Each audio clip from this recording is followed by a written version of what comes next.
সকালে ঘুম থেকে উঠে বিছানায় বসে মনে মনে উচ্চারণ করুন এই সহজ ছোট্ট মন্ত্রটি। পূরণ হবে সকল মনস্কামনা, ধীরে ধীরে হবে আর্থিক উন্নতিও, জীবন থেকে কেটে যাবে সমস্ত বাধা বিপত্তি। এছাড়াও এই মন্ত্র জপের পাশাপাশি এমন কিছু কাজ রয়েছে যা ব্রহ্ম মুহূর্তে ভুলেও করবেন না। এতে ভগবান অত্যন্ত রুষ্ট হন এবং জীবনে নেমে আসে চরম দারিদ্রতা। দেখুন, সনাতন ধর্মে ব্রহ্ম মুহূর্তের বিশেষ মাহাত্ম্য রয়েছে। দিনের সবচেয়ে পবিত্রতম মুহূর্ত হলো এই ব্রহ্ম মুহূর্ত। শাস্ত্র মতে সূর্যোদয়ের আগে ঠিক 1 ঘন্টা 36 মিনিট সময়কালকে বলা হয়ে থাকে ব্রহ্ম মুহূর্ত। এই সময় সৃষ্টিতে দিব্য শক্তির সঞ্চার সব থেকে বেশি হয়, তাই এই সময় যে কোনো প্রার্থনা করলে তা সহজেই সফল হয়। এই সময় ঘুম থেকে ওঠাও সবচেয়ে বেশি লাভজনক। কথিত রয়েছে ব্রহ্ম মুহূর্তে ঘুম থেকে উঠে বিশেষ 3টি মন্ত্র উচ্চারণ করলে খুব সহজেই প্রসন্ন হন পরমাত্মা ভগবান। ঘুম থেকে উঠে শুদ্ধ মনে অন্ততপক্ষে 21 বার এই মন্ত্র আপনাকে একটানা জপ করতে হবে, তাহলে পূরণ হবে আপনার সকল মনস্কামনা। তবে কিভাবে জপ করবেন এই মন্ত্রগুলি, কি কি বিধি নিষেধ রয়েছে,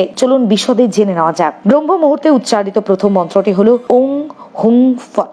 আপাত দৃষ্টিতে খুব সাধারণ এবং সহজ শুনতে লাগলেও এই 3টি শব্দের মধ্যে কতখানি মাহাত্ম্য রয়েছে তা জানলে রীতিমতো চমকে যাবেন আপনি। এই মন্ত্রের শুভ ফলাফল পেতে চাইলে ব্রহ্ম মুহূর্তে ঘুম থেকে উঠে পূর্ব দিকে মুখ করে বসুন এবং প্রথমেই আপনার ইষ্ট দেবতা অর্থাৎ যে দেবতার আপনি নিত্য পুজো করে থাকেন তার উদ্দেশ্যে ভক্তি ভরে প্রণাম জানান। এরপর বেশ কিছুক্ষণ ধ্যানস্থ অবস্থায় থেকে সম্পূর্ণ মনকে স্থির করুন, তারপর এই মন্ত্রটি জপ করুন। ব্রহ্ম মুহূর্তে যে দ্বিতীয় মন্ত্রটি উচ্চারণের কথা আমরা বলবো তা হলো ওম ভূর্ভুবস্বাহা তৎসবিতুর্বরেণ্যম ভর্গো দেবস্য ধীমহি ধিয়ো যো ন প্রচোদয়াৎ। অনেকের কাছেই এটা গায়ত্রী মন্ত্র হিসেবে পরিচিত। ব্রহ্ম মুহূর্তে অন্ততপক্ষে 21 বার এই মন্ত্র জপ করলে যে কোনো দুর্ঘটনা বা অকাল মৃত্যুর হাত থেকে রেহাই পাওয়া যায়। তবে অবশ্যই মন্ত্র জপ করার সময় মনে কোনো নেতিবাচক চিন্তা আনা চলবে না। শাস্ত্রে ব্রহ্ম মুহূর্তে যে তৃতীয় মন্ত্রটি জপ করার কথা বলা হয়েছে তা হলো ওম ভাস্করায় নমঃ। এটি সূর্যদেবের একটা বিশেষ মন্ত্র যা প্রতিদিন সকালে ঘুম থেকে উঠে জপ করলে শরীর দীপ্তিমান হয়, মন থেকে প্রসন্ন, জীবন থেকে আর্থিক সমস্যা অথবা মানসিক অবসাদ দূর করতে প্রতিদিন এই মন্ত্র জপ করুন।